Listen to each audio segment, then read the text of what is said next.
বাইরে গেলেই ঈমান হারিয়ে যাবে, মানুষের পিটাবে। বাইরে যায় না, বাড়িতে থাকো, ভালো যেটা সেটা নেও, খারাপ যেটা সেটা ছেড়ে দাও। তিনটা কথা বললেন। তখন সাহাবী বলছেন, আল্লাহর নবী, আচ্ছা ঠিক আছে, আমি বাড়িতেই থাকলাম, বাইরে গেলাম না, কিন্তু ও যদি আমার বাড়িতে এসে মারে?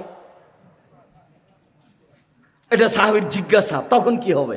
তখন আল্লাহ রাসূল বলছেন, তাহলে যদি বাড়িতে এসে মারে, তাহলে আদমের 2 ছেলের ভালোটার মতো হয়েও। আদমের 2 ছেলে, কাবিল বলল, এ হাবিল, তোকে আমি মারবো। তখন হাবিল বলল, তুমি মারো মারো, আমি তোমাকে মারবো না। কথা বোঝা গেল না? বাড়িতে এসে যদি মেরে যায় তবে বলতে, তুমি মারো, আমি তোমাকে মারবো না। তুমি আমার পাপ আর তোমার পাপ নিয়ে বিচারের মাঠে উঠিও, আমি পাপ মুক্ত অবস্থায় উঠবো। বোঝা গেল না কথা?